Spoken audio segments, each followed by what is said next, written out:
Bom, boa noite, né? Boa noite. Hoje é o nosso segundo encontro, segundo filme e também o segundo filme do Orson Welles, que ele produziu após o Cidadão Kane. Então, retomando algumas coisas que nós vimos na semana passada em relação ao Cidadão Kane.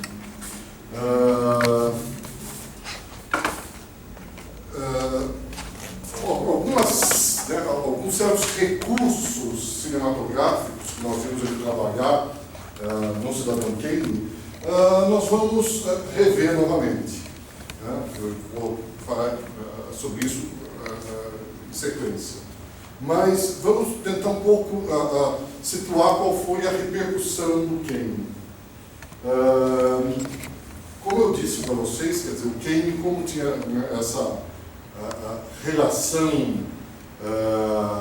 não confirmada no momento entre a figura do personagem Charles Foster Kane e a figura do grande magnata da mídia, William Randolph Hearst, o filme foi de certa forma sabotado. Quer dizer, o Hearst tentou de diversas maneiras fazer com que o filme não fosse exibido.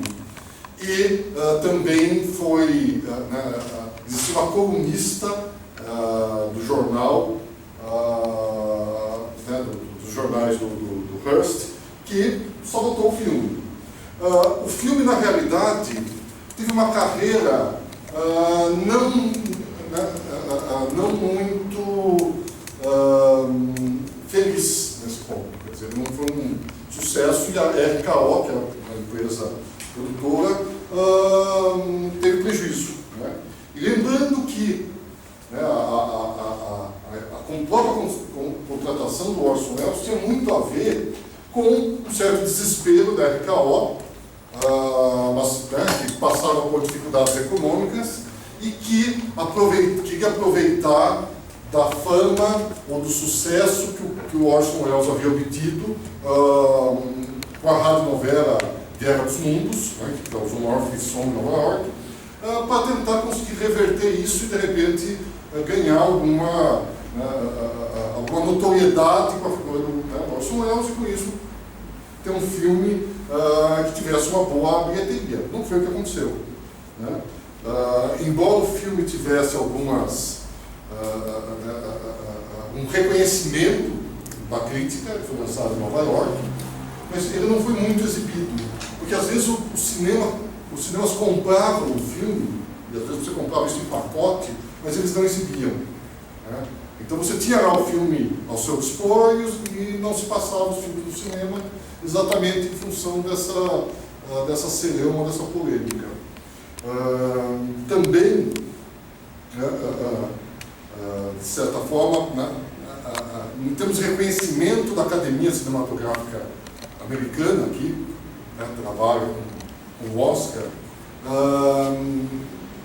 embora você tivesse inúmeras categorias que Kane poderia, o filme poderia estar representado, certamente a música, mas foi desprezado, direção, melhor filme, ele até concorreu melhor filme, mas não ganhou, melhor direção concorreu, mas não ganhou, ganhou até o melhor roteiro, mas que de certa forma é um tapa de pelica, porque um tapa com luvas de pelica, porque de certa forma o roteiro era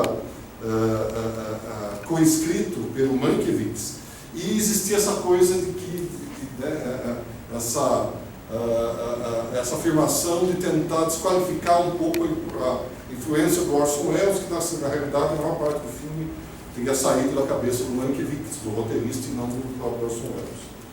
Bom, então foi mais ou menos esse o resultado no primeiro momento. O Kane havia sido contratado pela RKO para, no prazo de 2 anos, produzir 2 filmes com total liberdade, que, como eu havia comentado para vocês, eram algo impensável dentro de Hollywood. Né? O diretor, dentro do cinema, dos grandes estúdios hollywoodianos da época, ele era só mais um contratado. Quer dizer, o sujeito ia lá, fazia o filme, terminou de fazer o filme, largava e ia fazer outra coisa, fazer outro filme, e ele não tinha nenhum controle, ele não tinha sobre a edição final do filme. Então ele havia sido contratado para fazer esses 2 filmes em 2 anos, e levou 2 anos para fazer o Cidadão Kane.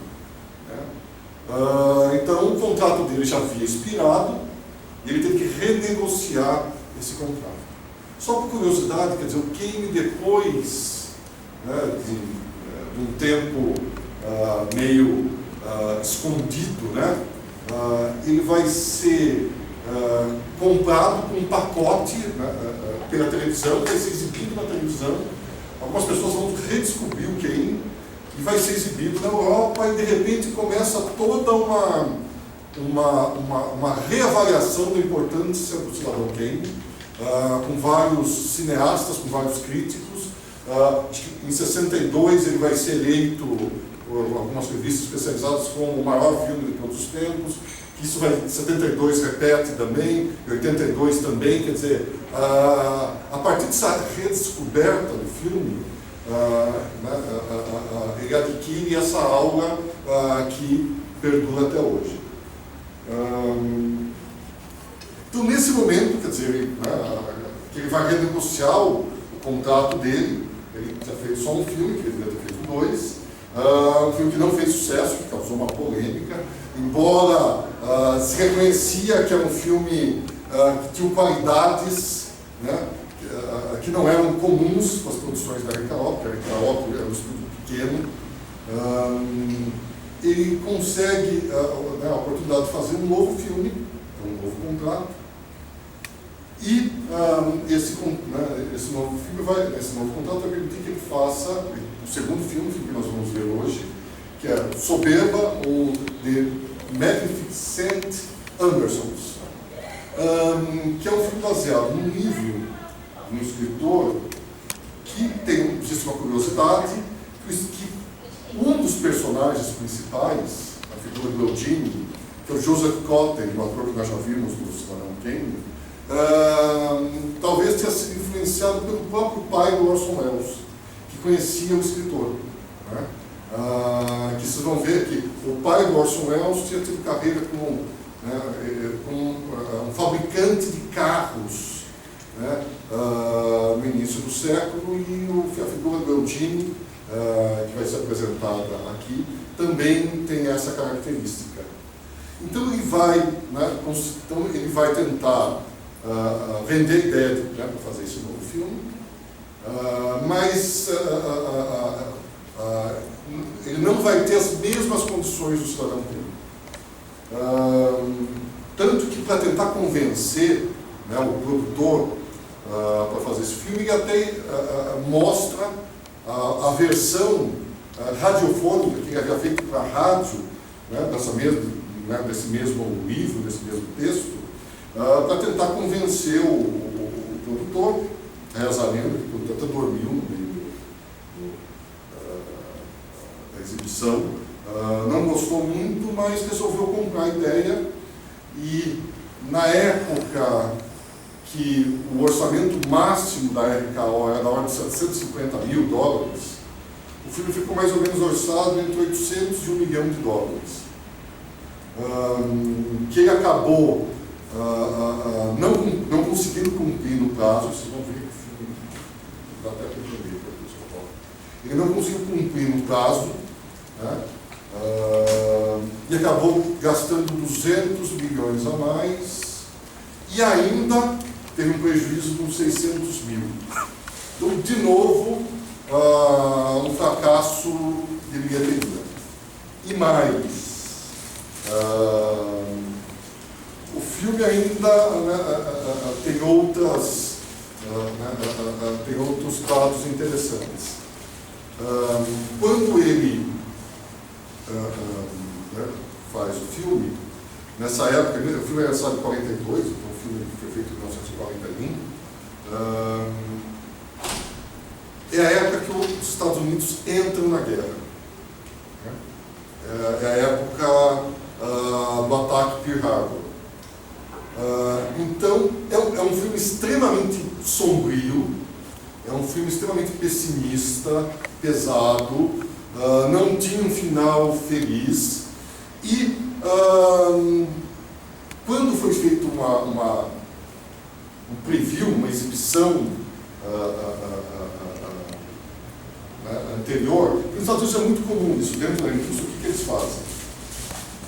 Na surdina, sem fazer nenhuma propaganda, eles exibem o filme sem o título original, né, fazem uma exibição teste, por exemplo, sei lá, estão num shopping, de repente chamam, vocês querem assistir um filme de graça? Aí você vai, assiste o filme e dá a sua opinião, né, sobre o filme.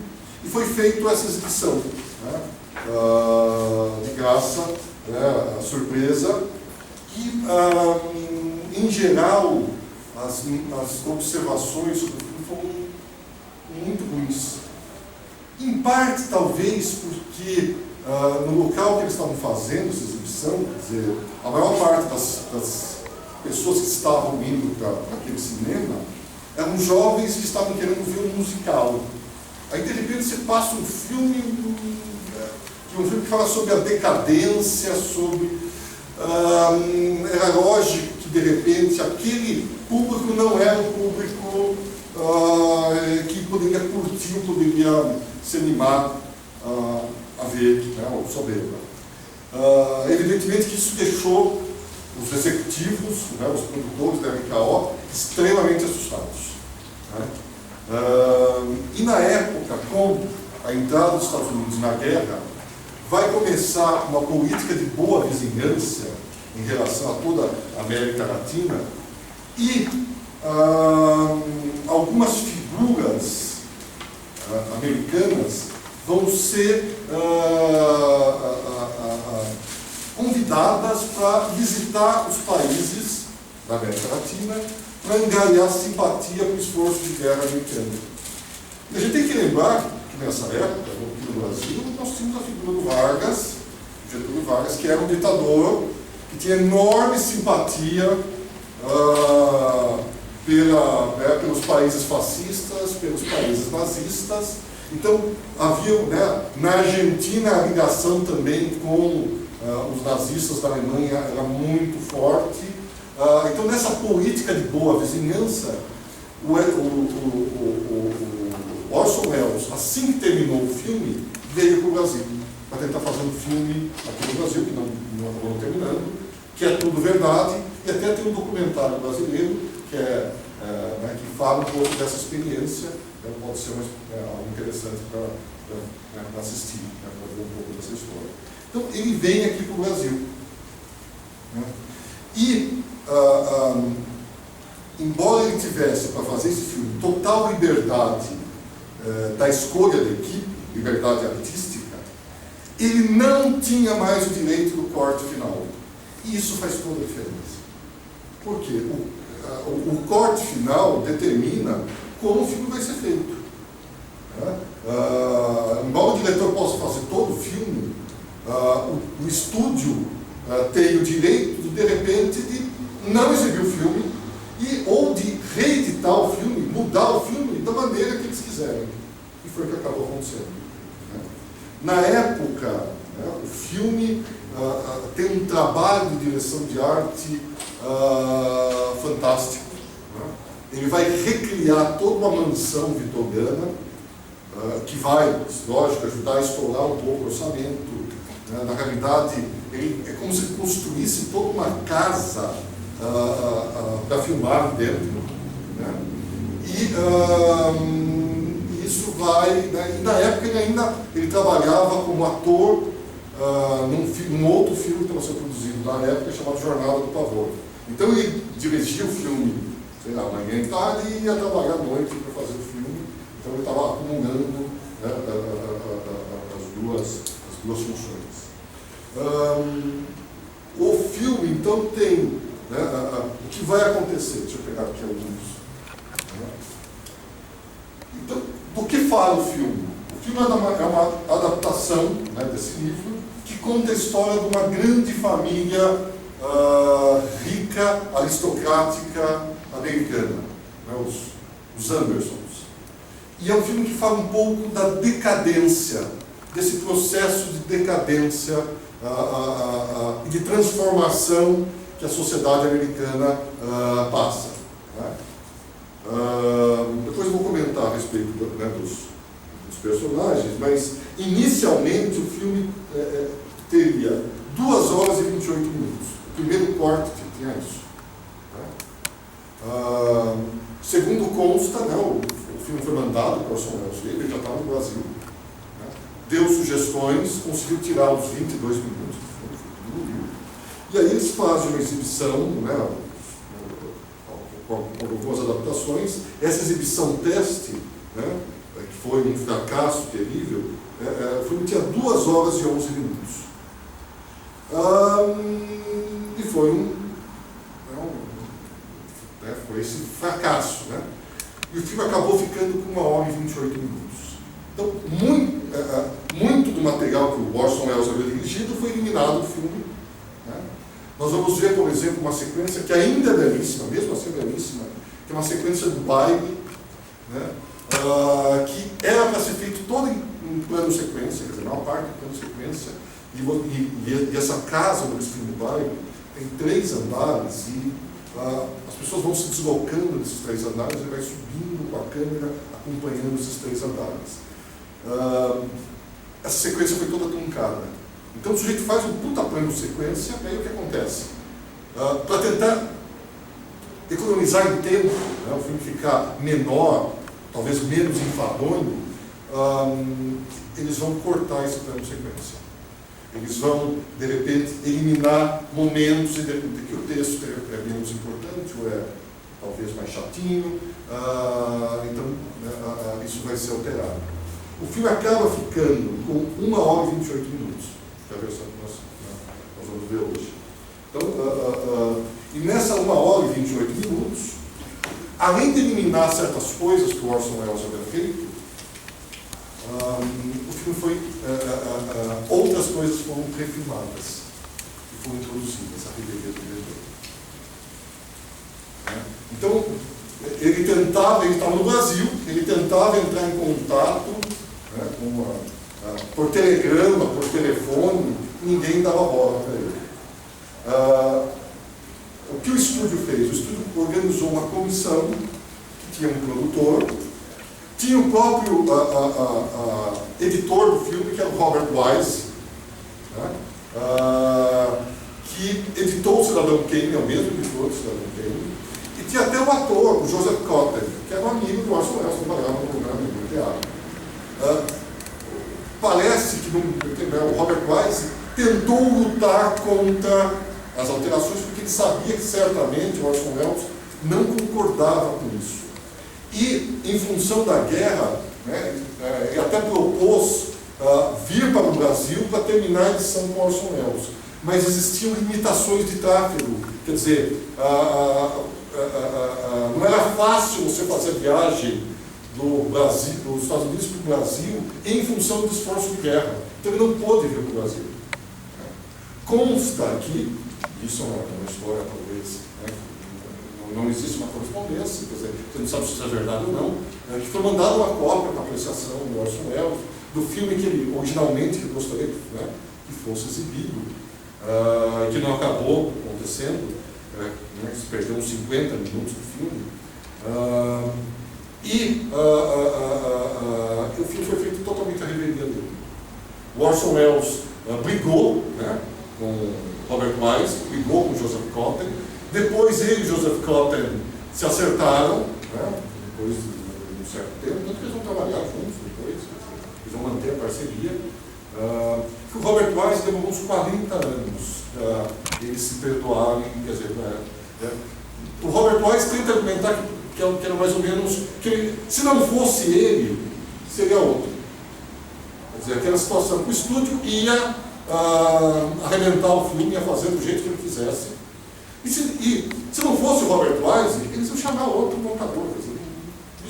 Então ele preferiu ficar e tentar fazer dentro das limitações o filme mais parecido com aquilo que o Orson Welles pretendia. Inclusive, né, ele como montador, como editor, foi até responsável por refilmar algumas sequências por ordem do estúdio. Então, algumas das cenas que nós vamos ver aqui não foram dirigidas pelo Orson Welles, foram dirigidas por Robert Wise. Né? Tem até algumas, a gente pode até dar uns toques. E uma foi dirigida até pelo assistente de direção do Orson Welles, que essa é bem, a gente sabe qual é, aliás, é evidente, essa eu não vou nem comentar, porque vocês vão bater o olho, eu acho que depois de ver tudo vai ficar claro que aquilo ali não foi feito pelo Orson Welles. Tem um padrão de qualidade muito abaixo. Né?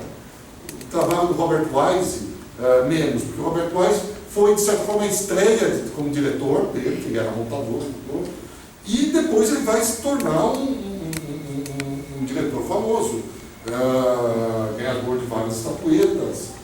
Ele dirigiu o Noviça Rebelde, durante um certo tempo, era o filme de maior bilheteria de todos os tempos, e ainda está na lista dos maiores filmes de bilheteria.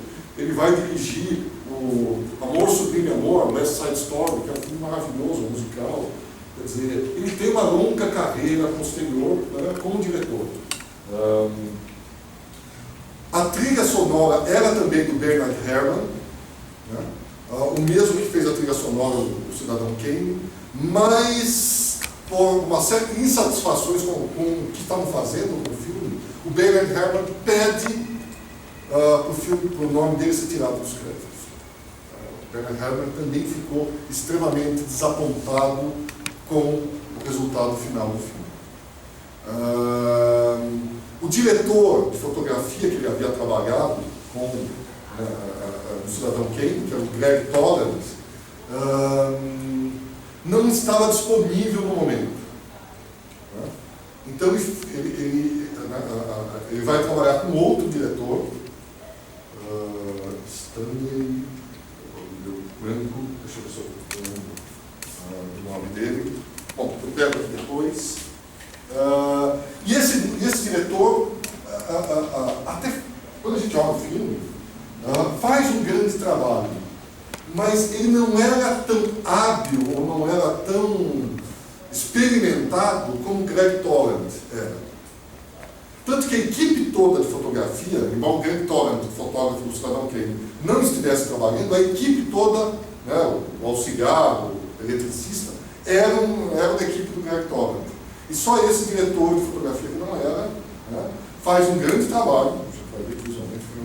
Mas, para quem estava acostumado a trabalhar com um cara como o Greg Toland, o Orson Welles teve vários atritos com esse diretor, porque ele achava o sujeito muito lento. Que não é nada, né, se a gente for pensar que é um cara que não tinha mesmo a tarimba, mesmo a experiência que o Toland, dava para imaginar que isso poderia acontecer. Né? Então, o filme, né, é lançado, né, com 50 minutos a menos, com cenas refilmadas, com o final mudado. Vocês vão perceber, né? O final, segundo Orson Welles, o Orson Welles tem um nome, né? Ele acha que talvez que esse filme talvez pudesse ser melhor do que o Cidadão Kane. De certa forma, ele vai usar as mesmas, né, invenções, os mesmos recursos que ele usa no Cidadão Kane, ele vai utilizar aqui, né, nesse filme. E ele fala que o final, né, é o ponto culminante do filme e ele foi totalmente eliminado. Mais alguns dois comentários a respeito, né, dessa dificuldade de produção. O filme depois vai ser exibido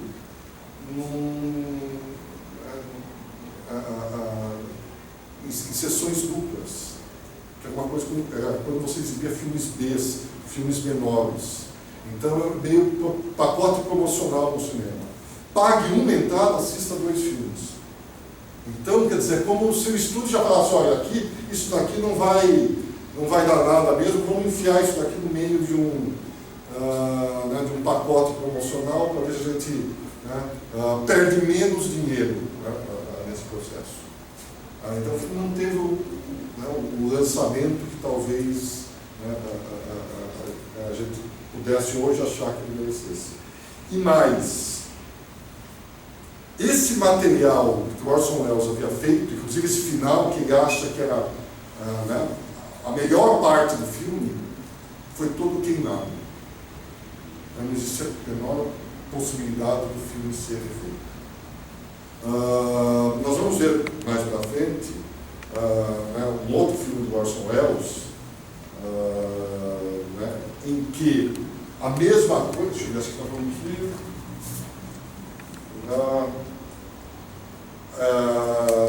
lá pelo dia 26 de março, A Marca da Maldade. A Marca da Maldade, esse é um filme que conseguiu ser refeito.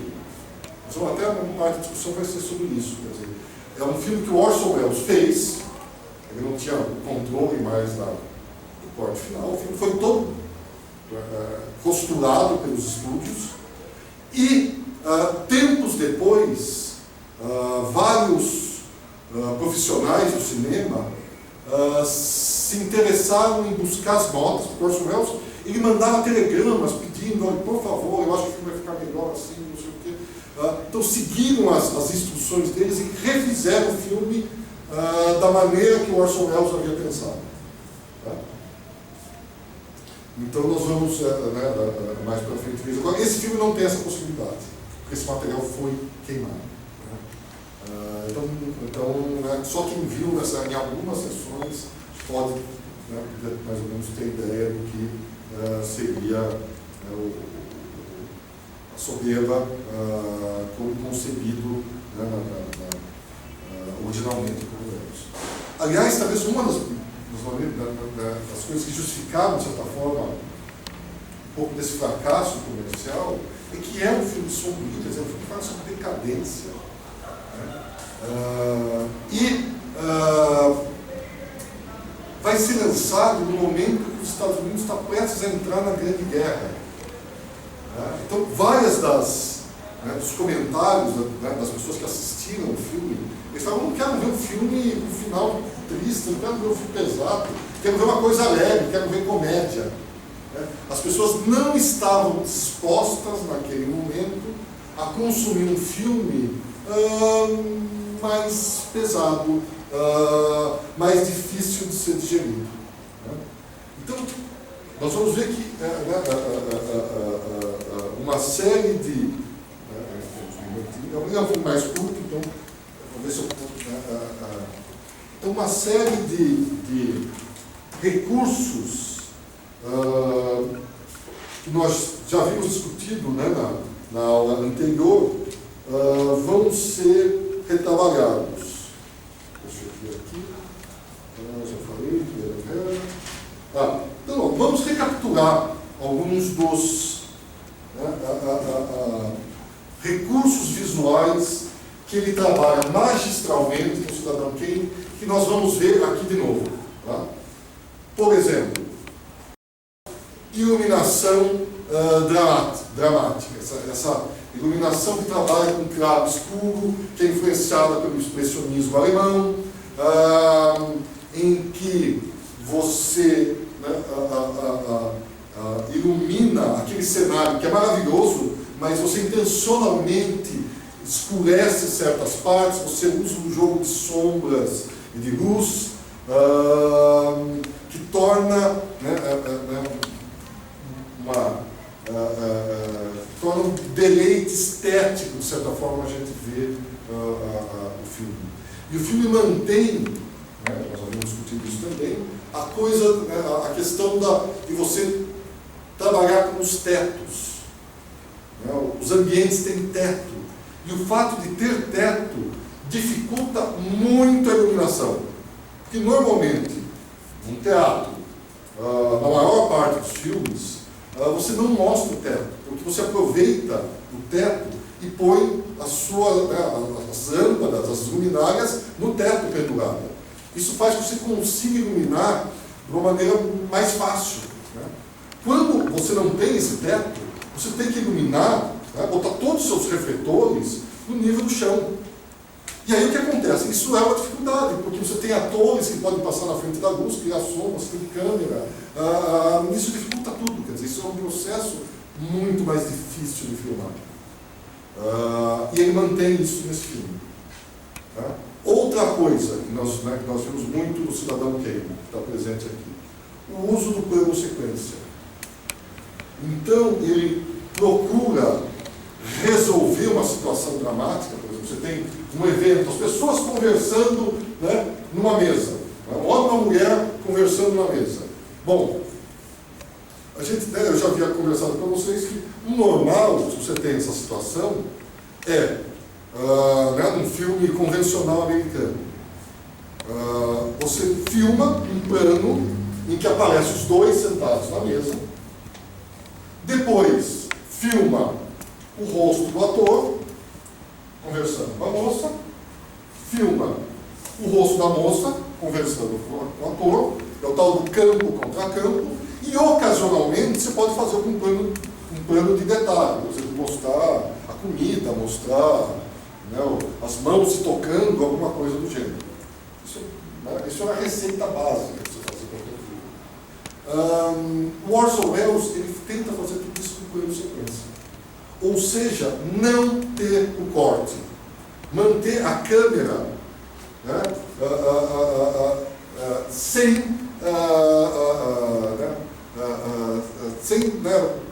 evitando o máximo que você pode, né, inserir um corte ali no meio. Isso pode fazer com que o filme ficasse mais chato se ele não usasse dois subterfúgios.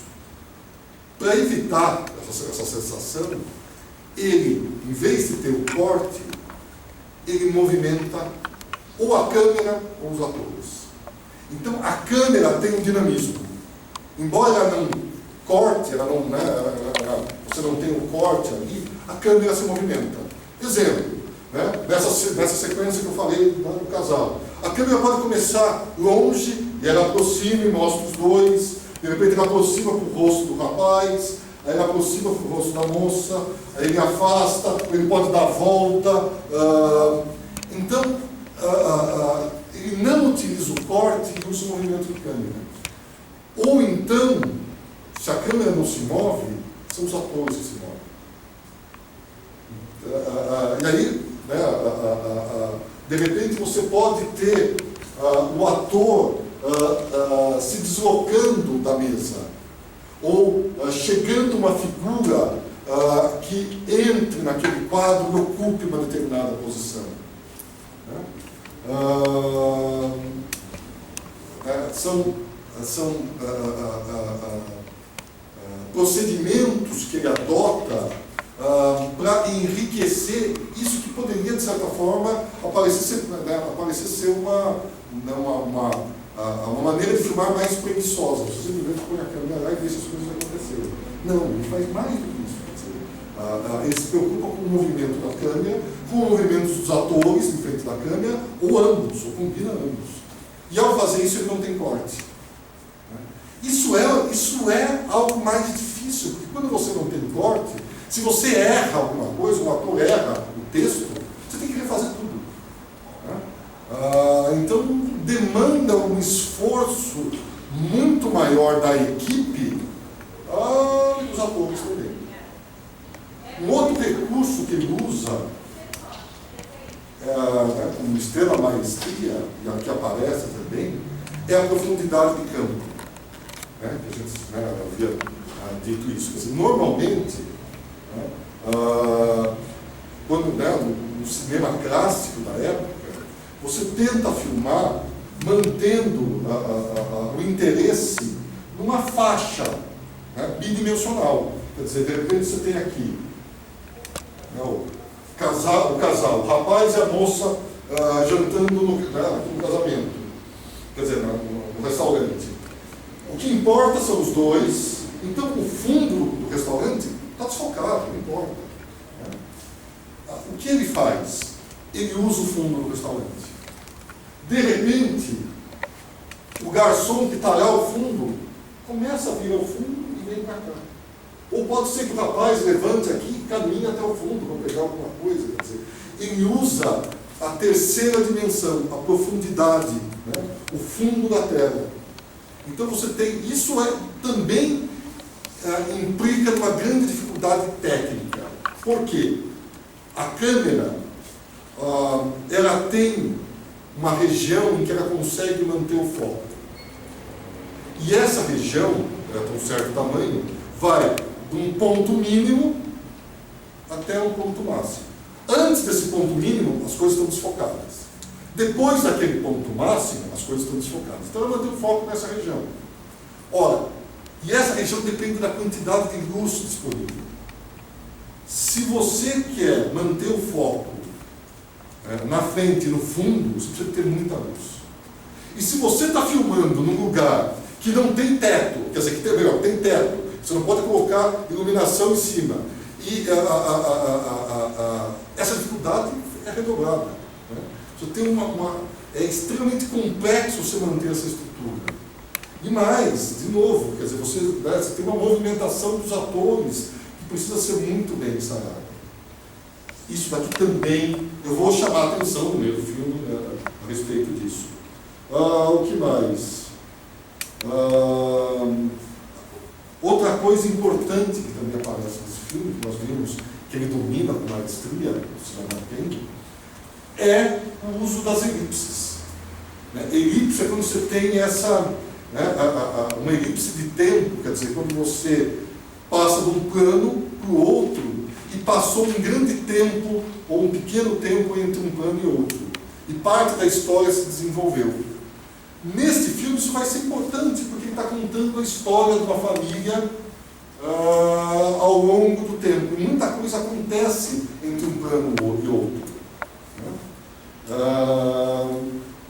Então ele vai trabalhar isso com, de novo, de uma maneira bem sutil, porque às vezes você demora, você tem que estar um pouco atento, porque você está se vendo um plano, depois corta para outro, e às vezes passou um enorme tempo, e aquilo tem um hiato entre aquilo que a gente está vendo no plano anterior com aquele plano seguinte. Então, às vezes não tem, e às vezes tem um hiato muito grande. Dá para perceber à medida que a narrativa acontece. Né? Por exemplo, às vezes o sujeito fala, olha, nós vamos fazer uma viagem nesse plano. Corta, aparece a outra pessoa, são eles, quer dizer, você não sabe ainda se eles fizeram a viagem ou se eles estão para fazer a viagem. Dependendo do que eles falam, do que eles comentam, você sabe que eles fizeram a viagem e algo aconteceu. Eles já estão no retorno. Ou não, que aí eles vão fazer a viagem. Então, esse uso da elipse aparece o tempo todo. Sobre a história do filme, sobre o que trata o filme. Então, o filme é sobre essa família, os Andersons, que é a família mais rica daquela cidade. Né? De certa forma, corresponde a uma aristocracia. E ao início, né, e o que está acontecendo? A América está passando por transformações. Né?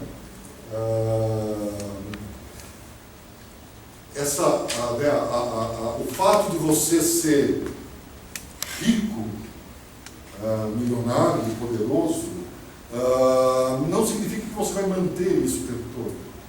Porque novas tecnologias, o carro está chegando. E esse dado, dessa família que é grande, que tem um certo ar nobre, que está acima de todo o resto, vai se perdendo. Então é um filme que fala dessa decadência dessa família, associada a essa mansão gigantesca, que representa um pouco dessa riqueza e dessa ostentação. E nós vamos retratando essa família. Quais são os personagens importantes? Existe o pai, o Major Anderson, que é o patriarca da família. Ele tem uma filha, que é a Isabel, e um outro filho, que é o Jack. A Isabel está apaixonada pelo Eugene, que é o personagem do Joseph Cotten, que é o que nós vimos no Cidadão Kane, no filme anterior. esse Eugene não pertence às altas famílias, né, da região, mas ele é um sujeito que representa, de certa forma, a modernidade. Ele é um cara que está desenvolvendo um projeto de um carro, vai abrir uma indústria, uma fábrica de carros. Ele vai enriquecendo, né? Ele é o novo, ele vai galgando, né, postos, né, socialmente. Enquanto essa família aristocrática decai. Né? E por uma coisa bobinha, quer dizer, ele, numa noite, e ele está enamorado, né, com a Isabel, eles pretendem se casar, ele bebe demais e leva um tombo na rua, né? E isso é suficiente para evitar que ele se case. Porque imagina alguém que fica bêbado na rua, não é digno para casar com a Isabel, né? Que é a grande família da região, dos Andersons. E eles não vão mais se casar. Né? E ele acaba casando com um sujeito mais pacato, mais confiável, né? O Wilbur, que vão ter um filme, George. O George Anderson, né?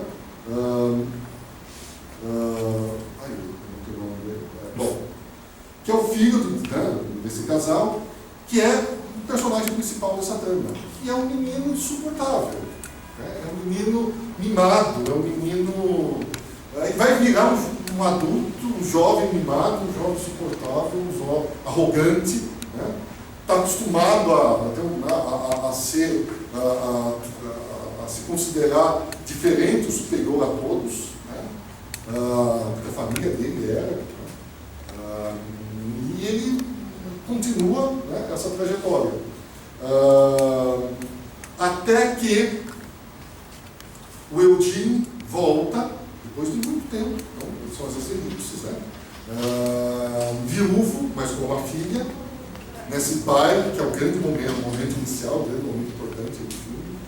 E ele ainda é apaixonado pela Isabel, a figura do Jorge, do filho mimado, se apaixona pela Lucy, que é a filha do Eugene. E aí nós vamos contar um pouco dessa evolução. Quer dizer, existe uma tia, que é a irmã do marido, né, que é a Fanny, solteirona, que quando o Eugene chega, vê nele, no viúvo, a chance, ela é apaixonada pelo Eugene, a chance de repente, finalmente casar, né, e casar com o Eugene, que é apaixonado. Mas o Eugene é apaixonado pela Isabel. E o que vai acontecer? Quer dizer, né, você tem um paralelo entre esses dois casais, né, dos pais e dos filhos. O Eugene, né, apaixonado pela Isabel, que depois de um certo tempo o marido dela morre, tá? E os filhos, né, a Suzy, e que é apaixonada também, assim, né, pelo George. Nenhum dos casais pode dar certo no primeiro momento, porque se os pais se casam, não dá para os filhos casarem, eles são irmãos, quer dizer, como é que eles... Né? Aí se os filhos se juntam, os pais não podem se casar. E o George tem uma postura extremamente arisca com a figura do Eugene. Porque, de certa forma, o Eugene representa aquilo que ele detesta, quer dizer, que é a mudança do tempo, que é o progresso chegando e eles perdendo o status. E o que vai acontecer? Quer dizer, a família, a grande família dos Andersons, cada vez mais empobrece, perde riquezas até que termina na miséria. Então, esse filme não é um filme para jovens que estavam querendo ver um musical, não parece um filme muito apropriado. Quer dizer, então, de certa forma, a receptividade, né, do filme acaba sendo pequena nessa sessão que eles fizeram. Bom, então, eu acho que é mais ou menos isso. De novo, né, deixa eu só fazer um alerta aos navegantes, né? Bom, acho que você não estava no sábado passado, né? Então, um alerta é para você e vou relembrar para vocês dois que estão aqui conosco, né, hoje. O filme vai passar na sua integridade e eu, ocasionalmente, eu vou falar algumas coisas para ajudar um pouco a entender, a compreender um pouco do filme. De novo, é uma coisa que, de repente, pode incomodar alguns puristas, no sentido que, puta, quero ver o filme, mas se ela vai só ver o filme, dá para fazer em casa, quer dizer, então eu espero ajudar um pouco a gente prestar atenção em alguns detalhes que são importantes e ajudar a compreensão desse filme de uma maneira um pouco mais rica. Então, no meio do filme eu vou soltar, em aula eu faço até coisas piores, eu paro o filme e volto. Então aqui eu vou me comportar um pouco mais, então não vou parar o filme em nenhum momento, mas eu vou chamar a atenção para que vocês prestem, né, atenção em determinados pontos que vão ajudar a gente a entender o que tem de importante o filme, quer dizer, para que essa experiência seja um pouco mais rica, né, do que simplesmente assistir, né, o filme. Isso aí. Alguma questão, alguma pergunta? E logo depois que a gente encerrar o filme, eu vou exibir um trecho de um outro filme curtinho, e aí a gente vai fazer alguns comentários, né? Em alguns momentos, são sequências que eu sei que não foram filmadas pelo Orson Welles, eu vou falar, olha, isso não foi filmado pelo Orson Welles. E vai ter um momento que eu não vou falar, mas eu acho que vocês vão perceber, né? Depois de ver todo o filme, vocês vão falar, puta, isso não pode ter sido filmado pelo Orson Welles. Então, esse é o programa de hoje. O filme que ele começou a gravar aqui no Brasil, existe material? Existe. No documentário, acho que é o Sganzera que fez o documentário, Nem Tudo é Verdade, ele usa trechos do filme. Então é uma história de jangadeiros, quer dizer, tem trechos do filme, mas o filme não foi finalizado, não foi terminado. Eu acho que foi finalizado depois, ou posteriormente, talvez. Então esse material tem. Então, esse Nem Tudo é Verdade mostra os bastidores, né, da confecção desse filme, que é uma coisa interessante. Então, não sei se alguém quiser sair ao banheiro, alguma coisa, mas a gente pode começar. Tudo bem? Podemos. É 1h30 de filme, então esse filme é mais curto. Então, João, obrigado se puder.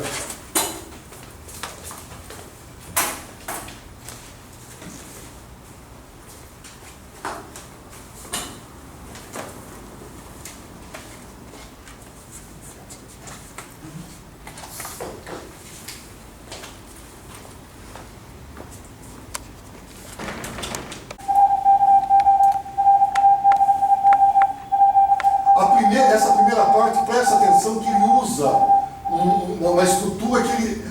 o Orson Welles não aparece como ator aqui, ó. Ele é um narrador da história. E o que ele vai fazer? Ele vai mostrando um pouco dessa, né, desse contexto e mostrando comentários das pessoas sobre essa família. During the earlier years, this period while bangs and bustles were having their way with them, there were seen.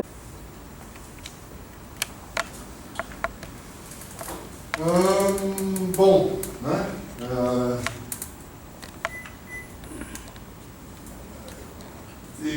Como eu havia dito, alguns momentos do filme parece que ele termina muito bruscamente.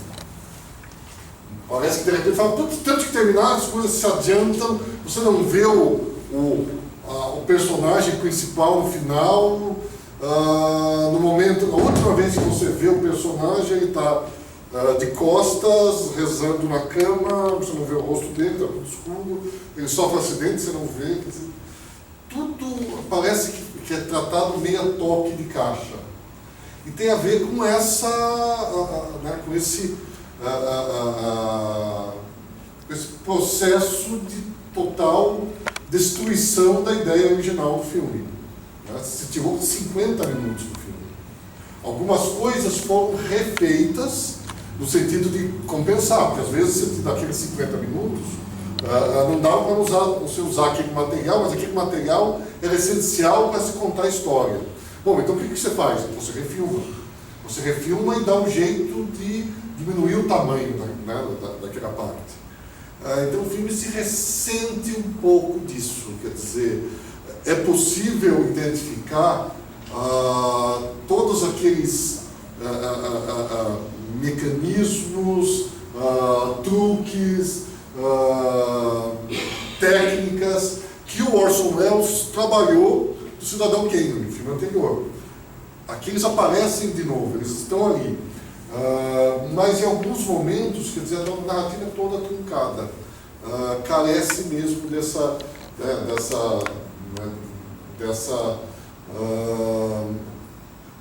organização que parece que foi perdida em determinado momento.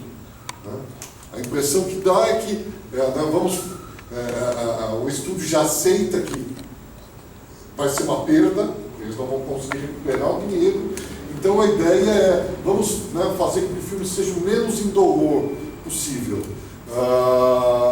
Deixar um tempo muito mais curto do que ele havia originalmente sido concebido. Lógico, isso não dá, você não sai impunemente desse processo. Quer dizer, se você tem um filme que precisa ter um certo tamanho, quando você some com parte do enredo, ele fica truncado. Principalmente no final, isso é bem perceptível. Então, existem alguns momentos em que o filme foi refeito ou foi acrescentada uma cena que não havia sido pensada, principalmente o final, porque o final não era para ser desse jeito. O final era para ser mais sombrio. De certa forma, esse final é até um pouco positivo.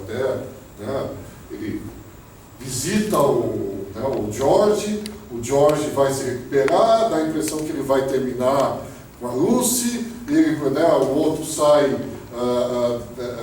o Eugene acha que finalmente fechou a história dele com a mulher que ele amava,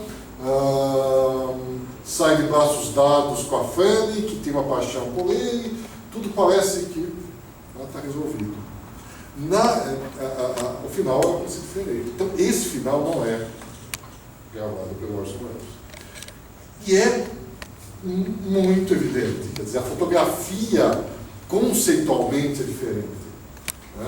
Dá para perceber que não é que foi feito depois, quer dizer, a coisa não tem a mesma capricho, esmero, detalhamento.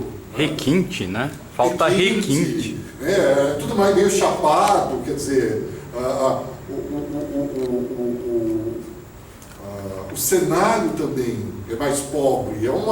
Tudo bem, é um hospital, mas um hospital que tem o mínimo possível de nada. É a porta, o corredor, ao contrário do resto do filme.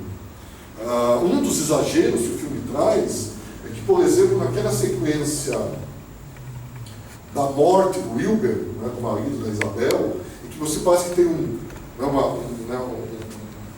a câmera olhando pela visão do morto, que vai acompanhando as pessoas, você vê muito ao fundo toda aquela capela, aquele lugar, mas aquilo ali foi todo construído, inclusive do outro lado tinha sido construído.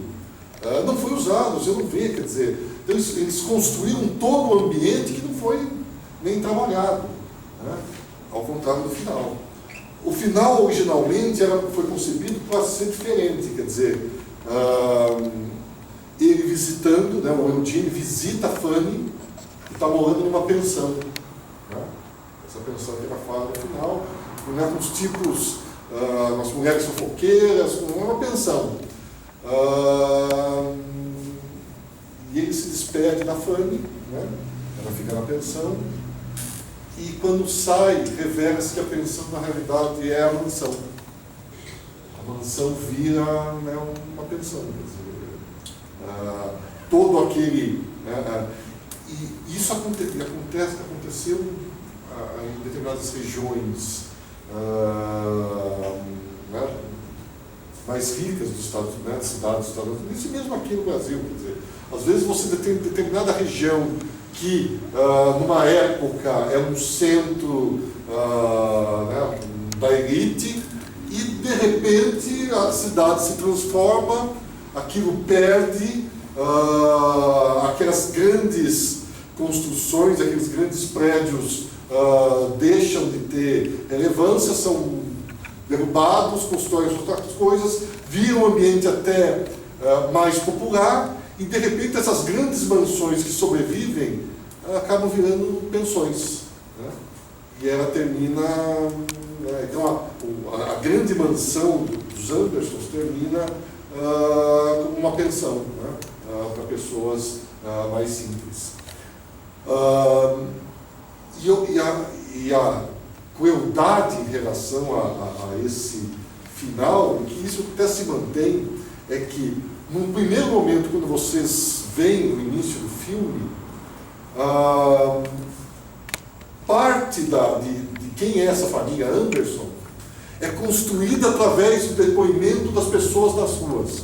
As pessoas vão comentando: nossa, a casa deles tem água quente na parte de baixo e na parte de cima.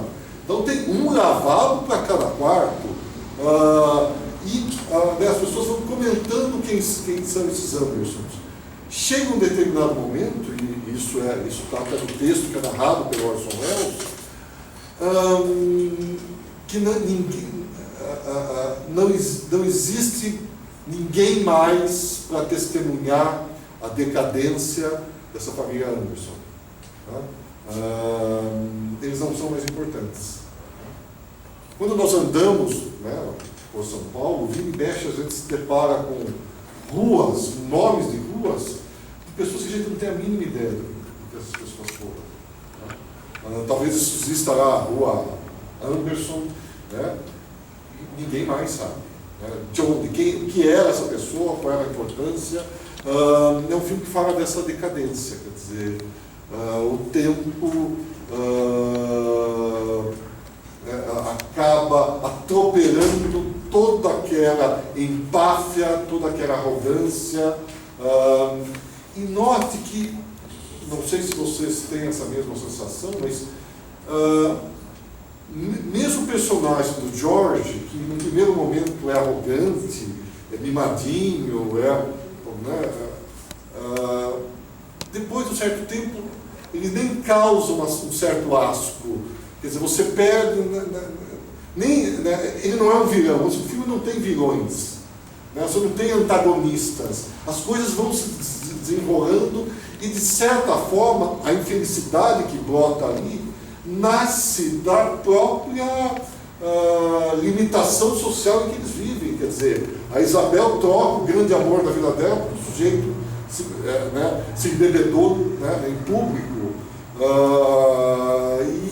e as aparências estão lá o tempo todo, quer dizer, e o menino é criado preso a um passado que ele não consegue recuperar, e quando ele recupera é tarde demais, e o grande nome Anderson já não significa mais nada, né?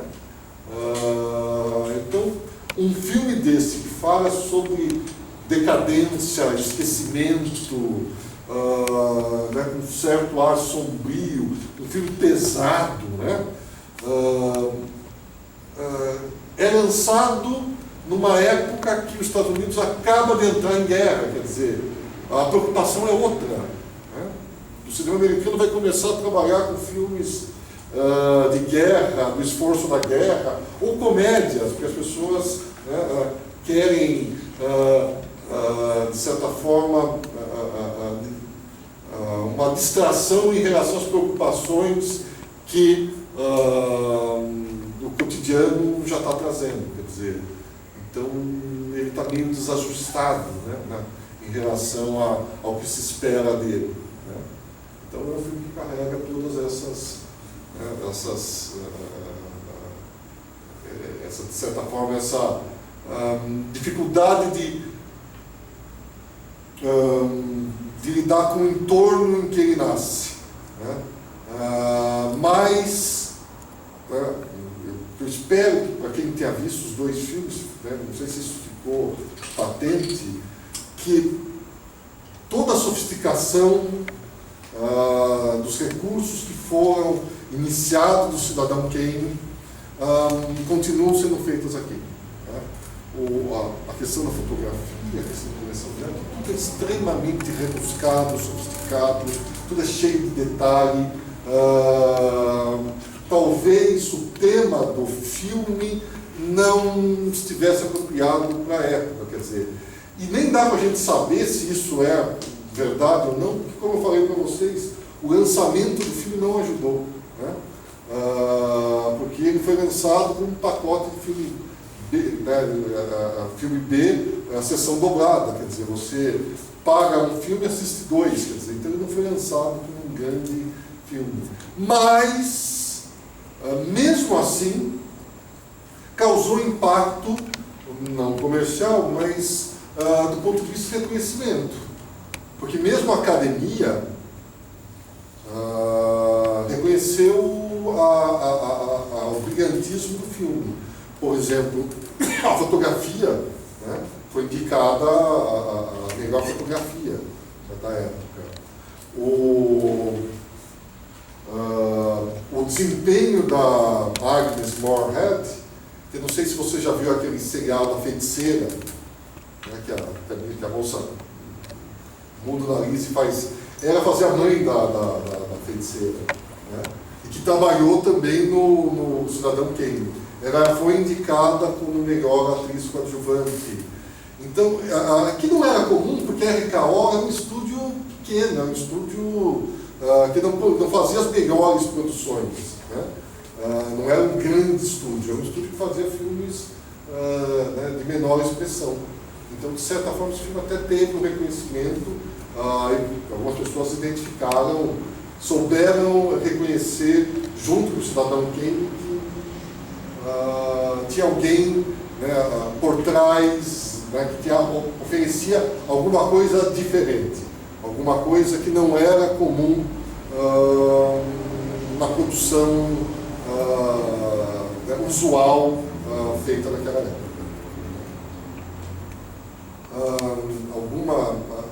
O que eu queria ainda exibir, talvez antes de abrir para a gente, se vocês tiverem alguma consideração, eu queria aproveitar e exibir um trechinho do Cat People, do Jacques Tourneur, também no mesmo estúdio, o Sangue de Pantera, que é um filme B também, esse é B, assumidamente B, com orçamento B, acho que estará pelos 9 minutos, mais ou menos. O que vai acontecer? Isso aqui é uma produção muito cara, em termos do que foi construído. Essa casa, essa mansão, vai aparecer o tempo todo em vários outros filmes da RKO. Então eles aproveitavam que aquilo já estava feito e eu queria mostrar a escada para vocês, né? Você não vai ver os vitrais, porque você tem o fundo, tem os vitrais, você tem a escada, né? Então todo esse espaço ele vai sendo reutilizado em diversas outras produções. E essa, no caso daí da marca do Sangue de Pantera, a Maldição do Sangue de Pantera, que é um filme B mesmo, quer dizer, um filme que é extremamente interessante por uma série de outras coisas, que é o fato de que ele faz um filme de terror, um orçamento baixíssimo, e a grande sacada dele é que ele não mostra nada. Se ele mostrasse, ficaria muito ruim.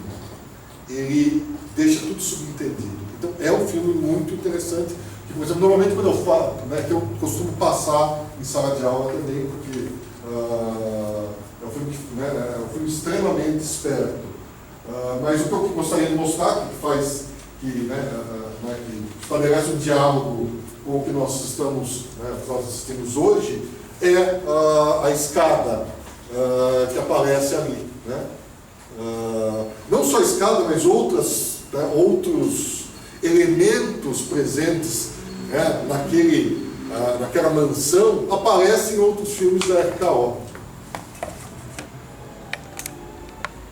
Então, A história é bem interessante. A história é uma mulher que vira uma pantera e mata outras pessoas em função dos ciúmes que ela tem do namorado dela. Então, né, mas é um filme B, quer dizer, é um filme.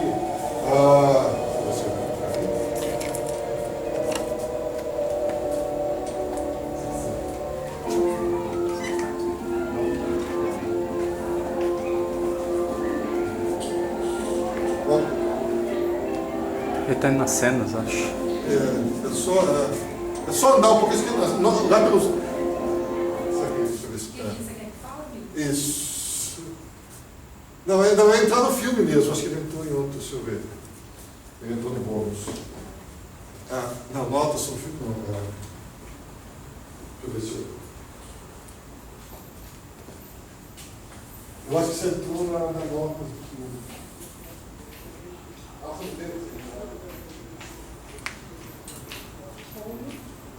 Tudo bem? O Demetrio.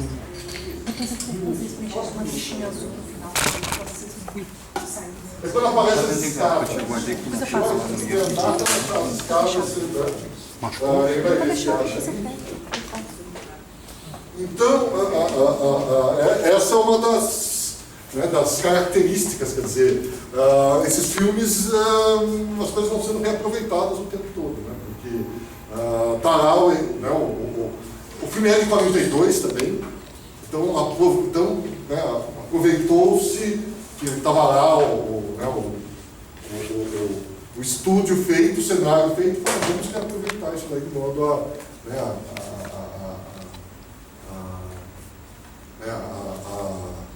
é uma coisa que a gente não tem que construir. Então é só um trechinho para mostrar para vocês. Bom, em relação ao filme de hoje, quer dizer, eu sei, né,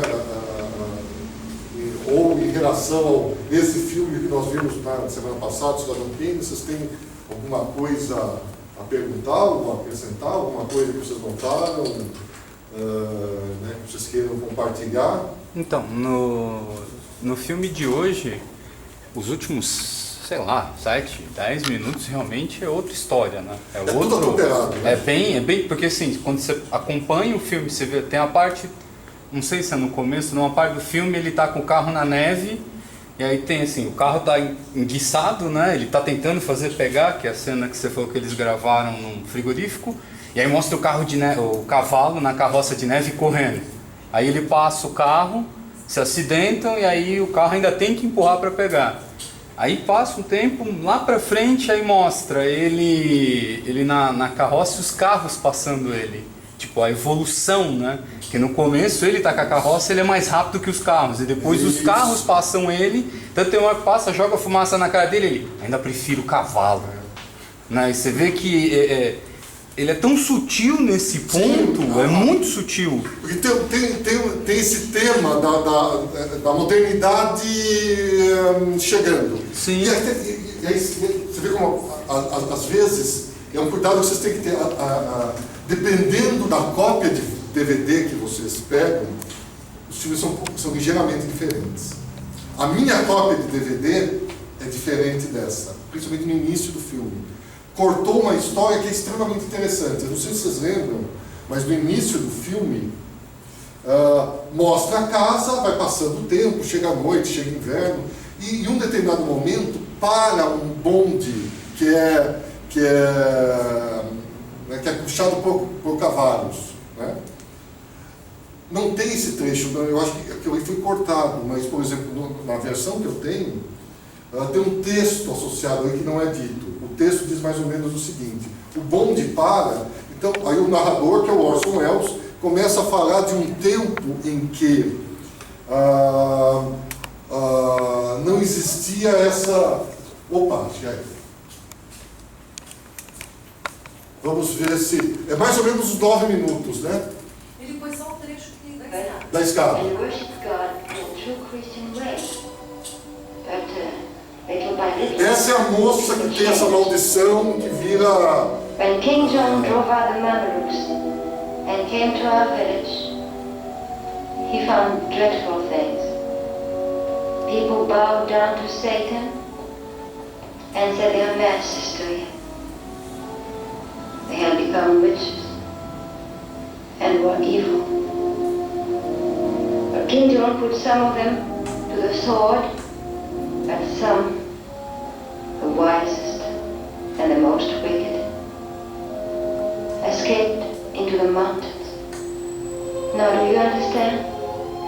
Well, I still don't see what it has to do with you. Those who escaped, the wicked ones, their legend haunts the village where I was born.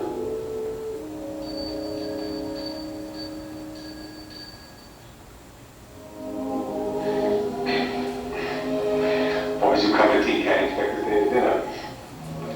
Some of the town rest.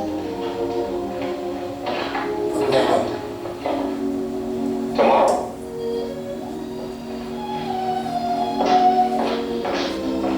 Well, what time tomorrow? Dinner?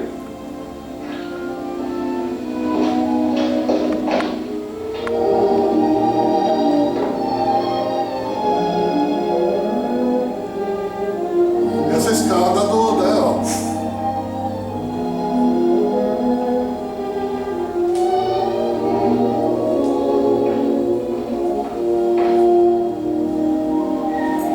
É isso. Né? Então, só uma curiosidade. Então, como eu estava falando, Just a hair. Fred, you're gonna be all right, Alice.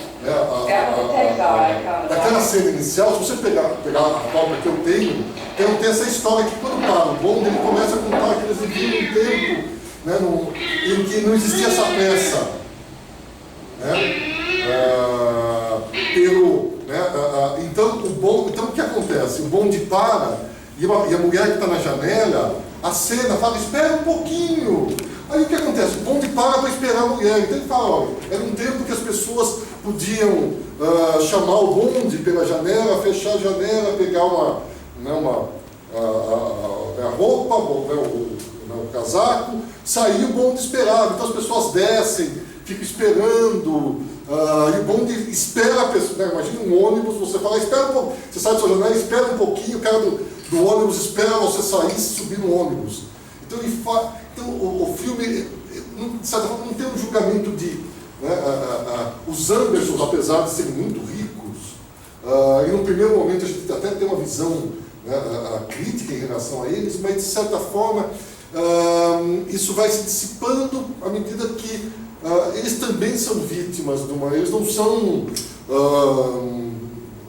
capitalistas maldosos, a gente não vê nada, a gente não sabe de como surgiu a fortuna, mas ela se perde, quer dizer, o tempo... eles não souberam se adaptar a essa mudança de tempo. Né?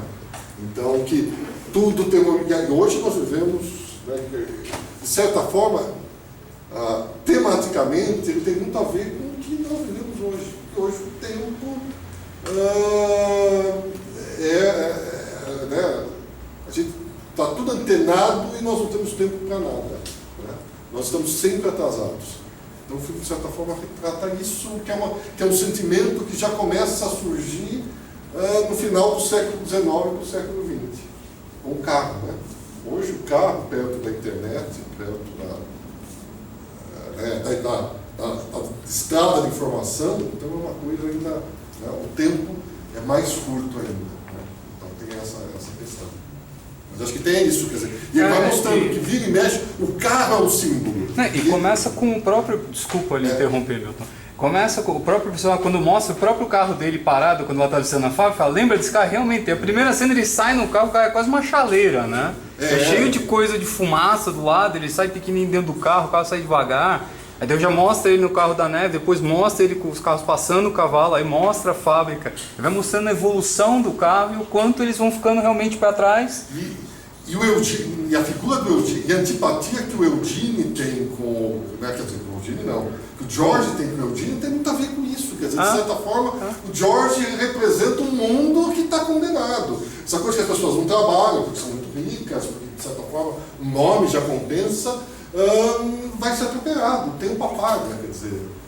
Então, de certa forma, tem isso, que é uma antipatia que ele tem desde o início, ele já não vai Mesmo que piora depois que ele sabe que o cara, o Eugênio, está interessado na mãe dele. Aí a coisa piora ainda, mas é uma antipatia que já nasce desse princípio. Que é um tema muito comum no cinema, quer dizer, essa questão do velho, do novo, da evolução do tempo que atropela, né? O Eisenstein trabalha com isso em relação à Revolução Russa, e outros também realizadores gostam de lidar com essa questão. E a própria questão, desculpa até... Mas a ideia é essa, no final... E a própria questão, em comparação ao Cidadão Kane, que o Orson Welles, nesse filme, ele ainda continua trabalhando essa questão da visão que você tem do cara rico, do poder do cara rico, né? Porque no Cidadão Kane, assim, nesse ele está mostrando, a família rica, poderosa, todo mundo comenta que vai perdendo poder até a casa virar uma pensão ou o cara ser atropelado, depender da boa vontade dos outros. O Cidadão Kane, ele mostra um cara incrivelmente milionário, incrivelmente poderoso, o cara que consegue mexer com a nação e no final o que ele sente falta é de uma coisa que ele perdeu há milhões de anos atrás, que nem tinha um custo, nem tinha um preço.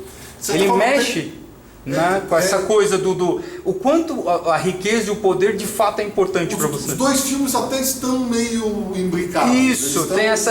foi a sensação que eu tive quando mostrou aquela casa. Eu lembrei bastante da Cidadão Kane, até o jeito que mostra a casa. Já que a do Kane ele mostra maior ainda, né? Porque, mas é essa... exatamente, coisa... Mas essa, quando a cena foi... Nossa, lembra. Ele realmente quer mostrar essa coisa... essa grandiosidade que é... Né, isso. Que aparentemente eles são pessoas que são maiores do que a própria vida, mas de repente elas não têm... Elas ou perdem tudo ou não têm aquilo que realmente querem, quer dizer... o filme... ele conversa muito, ele dialoga muito. Provavelmente é um tema que está permeando os interesses dele naquele momento.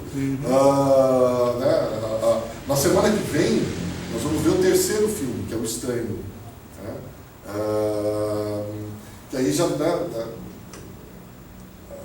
outras coisas já vão entrar, vão estar presentes. Quer dizer, O Estranho já é um filme menor perto desses. Porque esses dois, tem muita gente que defende que esse filme, mesmo tendo sido mutilado, é melhor que o Cidadão Kane.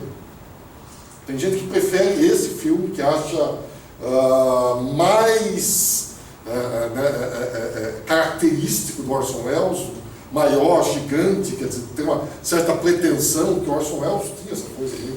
E de certa forma ele era meio uma figura arrogante, né? Um menino prodígio. Então o filme carrega essa grandiosidade que está associada ao Kane, que está associada ao Orson Welles, que está associada à figura do Jorge, que mesmo sendo mimado, arrogante, mas ele não perde a postura, quer dizer, ele é uma figura interessante, porque ele é mimado, ele é arrogante, mas ele é senhor de si, quer dizer, ele não é o sujeito que, no momento que fica pobre, se desmancha. Ele continua essa fortaleza, ele é um baque, evidentemente. Mas dá a impressão que ele vai lutar para tentar. O que eu preciso fazer para ganhar dinheiro rápido para tentar manter? É trabalhar com explosão? Então vou fazer isso. Quer dizer, o cara tem uma...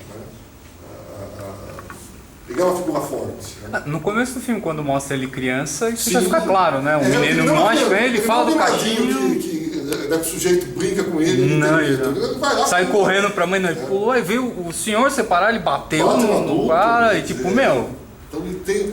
É como, de certa forma, o filme dá indícios disso, né? O próprio Eugene, quando a filha tem mas não acho ele meio prepotente, ele fala, não, ele tem um lado da Isabel que não é, quer dizer, ele não é, né, ele não tem só aquele lado, quer dizer, então é um filme difícil exatamente por isso, não tem vilão, né, não tem antagonistas, né, as pessoas sabotam a própria vida, né, então você não tem nada, e às vezes é difícil torcer a favor de alguém ou contra, então é um filme que demanda uma postura diferente do espectador, quer dizer, talvez isso justifique um pouco da dificuldade que ele teve em relação a se inserir esse né, tem algum sucesso do ponto de vista né, comercial. Aquela primeira cena que você falou que não foi dirigida por ele, era um diálogo do Jorge com o Eugênio. Isso. Eu percebi que eu acho que foi a única vez que tem o Campo contra campo. Não, eu acho que tem até em outras vezes, mas é bem marcado que havia campo contra campo. Aquilo é típico campo contra campo. Cortou. Isso. Você tem toda a razão. Ali é típico campo contra campo. Né? Que é um indício maior que... Porque no filme tem outros momentos que você tem campo contra campo, mas está diluído no meio. Não é uma coisa que, plano geral, campo contra campo. Campo contra campo, campo contra campo, plano geral. Se vocês assistirem, tem novela o tempo todo é isso. Não é uma coisa que é da década... É uma coisa que se fazia na década de 50, mas hoje faz o tempo todo. Novela você tem o quê? Um plano de conjunto para mostrar o prédio aonde está. Se é o prédio do rico ou é a favela. Né? Aquele plano. Aí tem um plano da sala onde que a ação vai acontecer. As pessoas chegam e começam a conversar ou brigar. Aí depois o que você tem o tempo todo? Campo contra campo. Campo contra campo. Campo contra campo. Às vezes quando você tem um movimento, alguma coisa, alguma ação maior, o cara tenta beijar a mocinha, ou um dá um soco no outro, a câmera abre de novo. Mas basicamente é isso. Né? Então, essa é uma estrutura que se usa o tempo todo. Nos filmes, na televisão, né? Aqui não. Quer dizer, ele tenta fazer de uma maneira diferente. Né? Manter a câmera fixa, e aí quando você não faz o corte, aí você tem que prestar atenção na maneira como os atores se deslocam, se movimentam, ou na maneira que a câmera se movimenta. A sequência do baile dá uma ideia, devia ser muito mais sofisticada que aquilo. Porque tem um momento que a câmera passa, está mostrando um grupo, aí tem um buraco vazio aqui. Alguém chega e preenche aquele buraco vazio. Né? Aí as pessoas continuam conversando, aí começa a vir uma outra pessoa do fundo, esse cara que está desse lado vai para um outro buraco vazio, a pessoa que chega preenche aquele buraco vazio. Aí eles estão conversando, passa o casal na frente deles, a câmera acompanha aquele outro casal. Aí os dois param. Enquanto eles dois param, um grupo, né, o sujeito que estava ali naquela primeira formação, passa na frente. Tem uma movimentação de ator e de câmera muito sofisticada. Parece que essa sequência teve que ser cortada, porque como eles diminuíram o tempo, no meio dessa movimentação toda, tinha uma conversa que talvez não fosse tão relevante para o filme. Ou seja, que pudesse ter sido eliminada. Então, eliminou, sei o que acontece, só que você perde o plano sequência. Por isso que cuidado, quando você faz um plano sequência, tem que ter certeza se é realmente isso. Porque você corre o risco, quando você faz um plano sequência, você não tem mais controle. Né? De repente, você precisar, tem aqui um meio que ficou ruim, como é que você faz? Você tira o meio? Às vezes não dá. Né? Então, algumas coisas tiveram que ser mudadas em função disso. Mas a gente já tem uma primeira indicação do que poderia ter sido aquela sequência. O Orson Welles dizia que esse filme deveria ser melhor que o Cidadão Kane. A gente nunca vai saber porque o material foi destruído. Tanto que nessa sequência eles estão subindo na escada, tem o corte, aí mostra outros atores chegando no final da escada e no meio de uma conversa. Nessa sequência mostra assim, estão subindo, corta, e quando estão chegando, corta, aí aparece eles falando outra coisa. Assim. Quem faz isso com maestria é todo início de filme dele, sempre tem isso, né, que é o Brian De Palma. O Brian De Palma sempre tem no início do filme alguma sequência extremamente construída de plano sequência, que as pessoas andam, conversam, e tem a ver um pouco com a influência, né, do Orson Welles, que também influenciou o Hitchcock. Depois nós vamos ver alguns trechos, porque o Hitchcock também é um cara que também foi influenciado por essa coisa do Orson Welles. Então você tem esse... Né, às vezes o mérito de um diretor, como é que a gente pode medir o mérito de uma obra de arte? Quer dizer, pode ser pelo público, o quanto ela custa, uma maneira talvez a gente dar algum julgamento de valor seria pela influência que ela faz em outros realizadores. Né? No caso do Orson Welles, isso é bem patente. Quer dizer, ele tem um estilo. O Truffaut diz, né, o cineasta e crítico Truffaut, ele diz, olha, Tem certos diretores que você, né, que são muito bons, por exemplo, John Ford é muito bom. Mas às vezes você pode olhar um puta plano e falar, eu não sei se esse é do John Ford ou esse é de um outro grande diretor. Mas existem certos cineastas que você bate o olho e fala, puta, isso é dele. Ele cita o Hitchcock e cita o Orson Welles. Então pegou um momento, você viu uma sequência e fala, isso deve ser do Orson Welles. Então isso no caso, eu acho que é bem patente, quer dizer, nos dois filmes isso é muito marcante. Nós vamos ver se isso continua com os outros filmes. Né? Acho que o desafio do fundo é esse. A gente pega, né, a gente está vendo isso né, a longo prazo. Alguma outra. Coisa que eu notei nos personagens é que não tem fumante, muito fumante. Eu nem sei se aparece fumante. Não. Não tem. Não. Nesse filme nenhum. Normalmente os filmes dessa época. Não tem, é verdade, não tem. É. Não sei, Não, ninguém aparece fumando. O tem razão, o charuto, quer dizer, as pessoas de cigarro não tem, mas charuto. Cachimbo, que aparece muito em filmes sobre cachimbo. Não, mas não tem uma. Não sei, que é uma coisa para pensar. Agora, nem sei se o Cidadão Kane eu acho que tem pessoas. Tem. Mas o Cidadão Kane é no tempo mais recente. Tem uma coisa chamada tempo diegético, né, que é o tempo não diegético. O tempo diegético é o tempo da narrativa. Quer dizer, o tempo diegético é século XIX, final do século XIX. Esse é o tempo diegético, é o tempo de lá. O Cidadão Kane, o tempo diegético é década de 40. Né? Os dois filmes, o tempo real dos filmes, os dois filmes foram feitos em 1940, na década de 40. Mas esse filme retrata um tempo anterior, um tempo. Né? Mas mesmo assim, no século XIX tinha assim, papel, né? Charuto. Sim, As pessoas fumavam sempre. Não tem. Né? Eu acho que tem, mas tem todos os elementos que a gente viu no Kane. A iluminação dramática, quer dizer, às vezes os personagens estão no escuro, saem do escuro, entram no escuro, parte deles é iluminada, quer dizer, então você tem essa iluminação extremamente sofisticada, você tem plano sequência, com movimento de câmera, movimento de ator, você tem profundidade de campo, né? Aquilo que está na sua frente tem a mesma importância que aquilo que está no fundo, às vezes as ações se complementam. Tem outra coisa também dos espelhos, que é uma coisa que vem do expressionismo, que é essa coisa da imagem especular, da transparência, às vezes você tem no Kane, você tem nesse filme também. Quer dizer, são uma série de elementos que estão lá permeando a obra, né, dele. Quer dizer, de certa forma a gente começa a enxergar, pelo menos nesses dois primeiros, que existe existe também uma homogeneidade. Eu também não sei o que vai dar, qual vai ser a minha opinião ao final dos nossos encontros. Né? Nós fizemos dois e mais 10 encontros. Porque eu nunca fiz, né? Às vezes a gente não tem tempo de fazer essa análise num único cineasta, durante um certo tempo, olhando detalhadamente cada filme. Eu estou curioso, eu não sei qual vai ser a minha opinião em relação ao final. Quer dizer, de repente, se a gente nota uma mudança, uma evolução, uma involução, às vezes a gente pode ir mudando, não sei, mas, então, para mim também é uma experiência nova e diferente. Quer dizer, né? Eu não sei qual vai ser a minha conclusão para a 12ª aula, e quem de vocês aguentar até lá, eu também não sei qual vai ser a opinião, né, a respeito dessa longa jornada que a gente está fazendo. Mais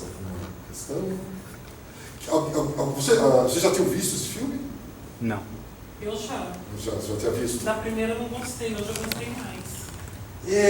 Mas dá para entender, porque se a gente. Que é o problema da arte, às vezes, né? Quando a gente, às vezes, assiste esse filme, porque esse filme é pesado mesmo, esse filme. Mas quando a gente assiste, de repente, ligando com o Cidadão Kane, ligando com outras coisas, começa a fazer mais sentido. Não sei se foi essa a razão que, de repente... Só não gosto do final. Mas o final é truncado, né? É uma aberração. Né? O filme o Orson Welles dizia que o filme foi editado com um computador de vinho. Ele disse que nunca assistiu o filme inteiro depois. Ele disse que o máximo que ele conseguiu assistir foi a primeira hora, depois ele desistiu. Ele falou, até aqui é meu filme, depois Então o filme acho que é bem isso, quer dizer, a primeira hora do filme, os 2 terços, talvez as mudanças não tenham sido tão significativas, mas o terço final do filme isso é bem perceptível. E acontece com vários cineastas. O Hitchcock mesmo, tem coisa do Hitchcock que não foi ele que filmou, que depois o produtor resolveu refilmar o que o Hitchcock havia feito. Então é muito comum isso, e às vezes a gente não está atento a esse detalhe. No caso específico da Marca da Maldade, isso vai ser uma experiência interessante para a gente ver, porque tem o texto, quer dizer, as pessoas pegaram todo o texto dele dizendo, né, porque ele também não podia dar palpite na montagem do filme, o que ele achava que o filme, como ele achava que o filme ia melhorar, que é lógico que os caras não fizeram isso. Né? Mas aí depois, muito tempo depois, esse material existia, e uma série de... Os Scorsese estavam no meio, outros grandes editores, se juntaram e recriaram o filme segundo as observações do Orson Welles.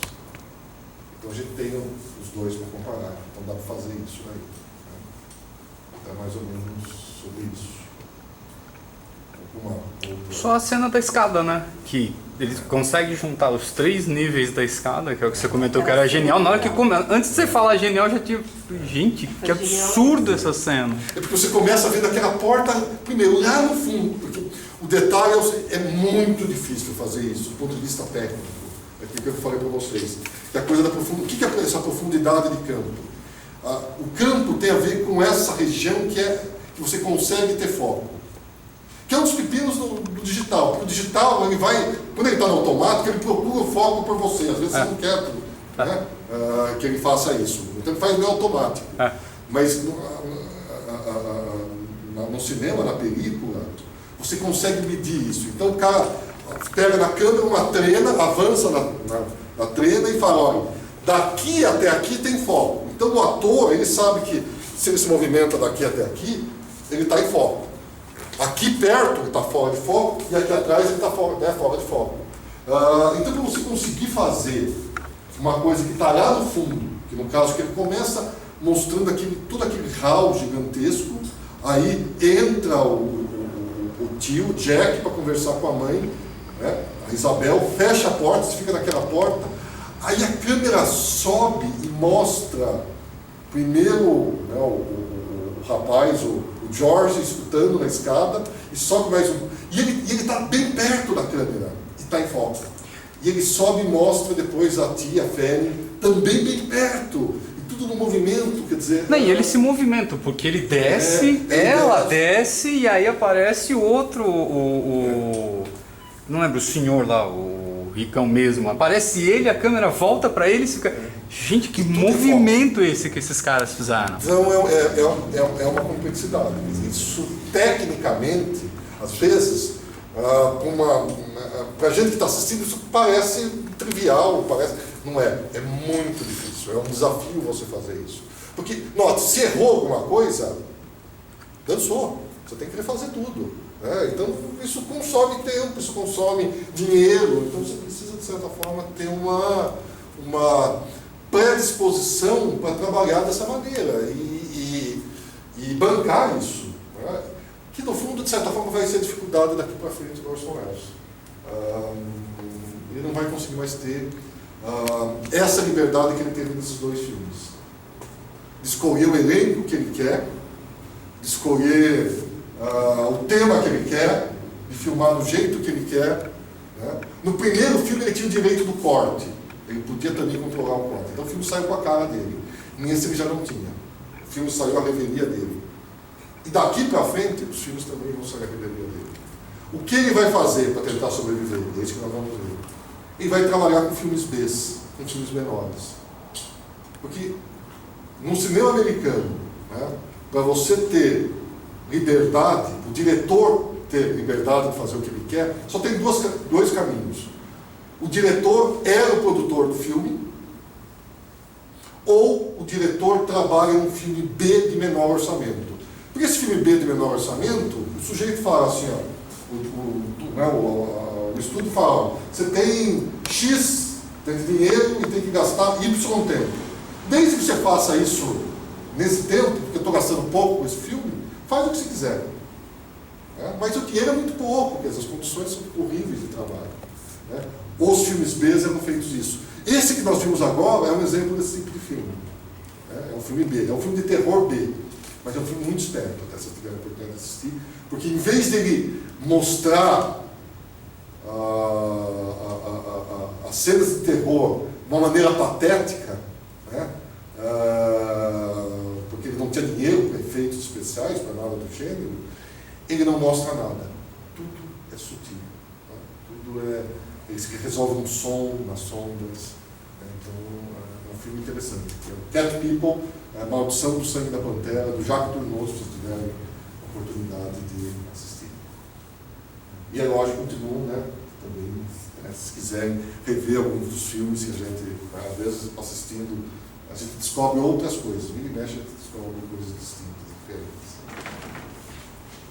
Alguma outra questão?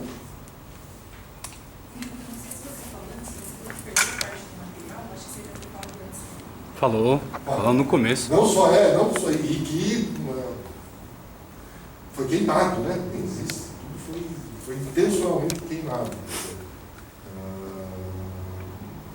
Então não existe a menor possibilidade de a gente saber. Existe essa esperança de que o filme que o Orson Welles viu, com as 2 horas e 31 minutos, sei lá, tivesse algum lugar nessa cópia, mas ninguém sabe, e é provável que não exista. Porque às vezes acontece isso, quer dizer, dependendo a minha cópia é diferente dessa cópia aí. Inclusive, essa daqui tem uns erros de tradução que são assustadores.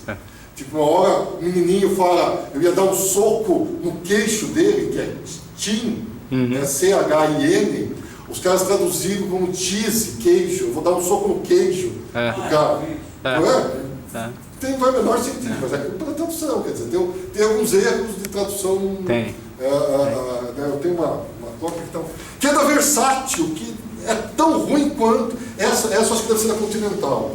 Eu tenho essa cópia aqui da Versátil que é um pouquinho melhor do que a Continental. Não é muito melhor, mas ela está diferente, então algumas coisas. Isso às vezes tem que tomar cuidado. Às vezes o filme que vocês assistem é um pouquinho diferente do filme que uma outra pessoa assiste, porque às vezes as cópias mudam Então essa faltou aqui no início, aquela historinha que é cortada. Mais alguma coisinha?